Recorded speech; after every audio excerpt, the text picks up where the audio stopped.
If you like the video, subscribe our channel and press bell icon to get the notification of new videos. Thank you. Hello everyone, I welcome you on my YouTube channel Apex Tutorials, and today in this video I am going to discuss important questions of the chapter The Last Lesson by Alphonse Daudet. And before starting the discussion, I want you to take a screenshot of the board so that you can write down the answers to these questions in your notebooks. Now have a screenshot.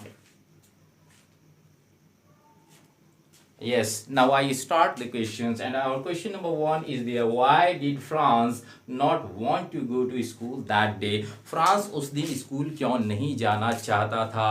Actually दिन बहुत ही अच्छा था, साफ सुथरा, bright, चमकीला, धूप खिली हुई थी, बड़ा शानदार दिन था। इसी के साथ चिड़ियों की चहचहाट, पक्षी और खूबसूरत नज़ारा और आरा मशीन के पीछे प्रशियन आर्मी के सोल्जर्स जो ड्रिल कर रहे थे, यानी ये सारी चीज़ें उसको टैम्प्ट कर रही थी, उसको ललचा रही थी कि वो स्कूल ना जाए। इसी के साथ दूसरा रीज़न ये था कि वो उसको मिस्टर हेमल ने पार्टिसिपल्स के रूल्स लर्न करने के लिए दिए थे जो उसको याद नहीं थे, और वो ऑलरेडी स्कूल जाने के लिए लेट हो चुका था। और next question is there: after sitting down at his desk, What unusual thing did France observe about Mr. Hamel?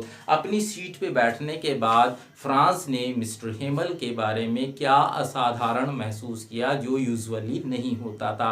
Actually it was dress, और उस दिन जो है मिस्टर हेमल ने डिफरेंटली ड्रेस्ड थे। वो उन्होंने ग्रीन कोट डाला हुआ था, फ्रिल्ड शर्ट पहनी हुई थी और ब्लैक कलर की सिल्क कैप पहनी हुई थी, और इस ड्रेस को वो स्पेशल ओकेजन्स पे, संडेज में या फिर प्राइज डिस्ट्रीब्यूशन वाले दिन पहनते थे। और next question is there: who occupied the back benches in the classroom on the day of last lesson? Why?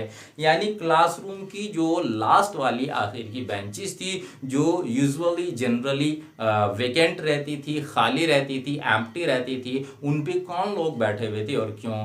Actually उन पे उस दिन जो है गांव के जो रिस्पेक्टेड पर्सन्स थे वो बैठे हुए थे, जैसे फॉर्मर मेयर थे या फॉर्मर पोस्ट मास्टर थे, ओल्ड हॉजर था, और इसी के साथ और गांव के कुछ रिस्पेक्टेड पर्सन्स बैठे हुए थे। वाई? क्यों बैठे हुए थे? क्योंकि उस दिन फ्रेंच लैंग्वेज का लास्ट लेसन था, और मिस्टर हेमल को उनकी 40 साल की सर्विस के लिए और अपनी फ्रेंच लैंग्वेज को ट्रिब्यूट देने के लिए इस रिगार्ड में वो लोग सब वहां पर बैठे हुए थे। और next question is there: why is the order from Berlin called a thunderclap by France?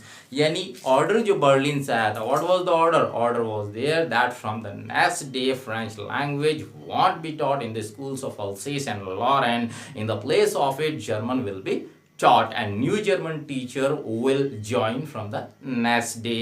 यानी ये आदेश था, और ये ऑर्डर सुनते ही फ्रांस को ये लगा कि उसकी लैंग्वेज जो है बहुत ही इंपॉर्टेंट लैंग्वेज है, उसे अपनी किताबें बहुत कीमती नज़र आने लगी और सब कुछ उसे बहुत अच्छा लगने लगा। लेकिन उसे अफसोस ये था, ही इज़ रिग्रेटेड, वो अफसोस इसलिए था उसे कि अब वो अपनी फ्रेंच लैंग्वेज को नहीं सीख सकता था, क्योंकि from the next day German will B taught in the place of French. तो इसीलिए उसे ये वर्ड्स जो हैं बर्लिन के ऑर्डर वाले, मिस्टर हेमल के वर्ड्स जो हैं, एक थंडर क्लैप यानी बिजली गिरने जैसे मालूम होते हैं। Next question is: we have all a great deal to reproach ourselves with, said Mr Hamel. Comment: I have written reproach with black colour. यानी इसलिए मैंने हाईलाइट किया है इसको कि रिप्रोच का मतलब होता है ब्लेम।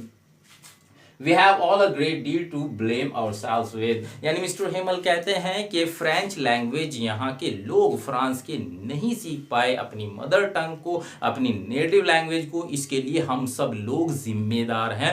हमें खुद को, अपने आप को इसके लिए दोषी समझना चाहिए। मिस्टर हेमल अपने आप को दोषी मानते हैं, कहते हैं कि मैंने जो है छुट्टी कर दी और मैं मछली पकड़ने चला गया। दूसरी चीज़, मैंने बच्चों से पढ़ाने के बजाय अपने गार्डन में काम कराया, और यहाँ के लोग भी जिम्मेदार हैं क्योंकि उन्होंने अर्निंग पर्पज से अपने बच्चों को फैक्ट्रीज में या खेतों में काम करने के लिए भेज दिया, and they were not so serious about their childrens education, about their native language French language. And the last question is there, how does Mr. Hemal prove to be an ideal teacher? Mr. Hemal एक ideal teacher कैसे prove होते हैं? Actually Mr. Hemal ने पूरे dedication के साथ बिना किसी लालच के 40 years तक उस स्कूल में पढ़ाने का काम किया था, और इसी के साथ उन्होंने फ्रेंच लैंग्वेज यानी उनकी नेटिव लैंग्वेज फ्रेंच लैंग्वेज और नेशनल आइडेंटिटी के बारे में लोगों को अवेयर करने की कोशिश की थी. इसीलिए that's why he is called an ideal teacher. And these were the important questions from this chapter. Hope you understand it well, and now you are able to write down the answers to these questions in your notebooks. And for more videos, keep watching Apache tutorials. Thank you.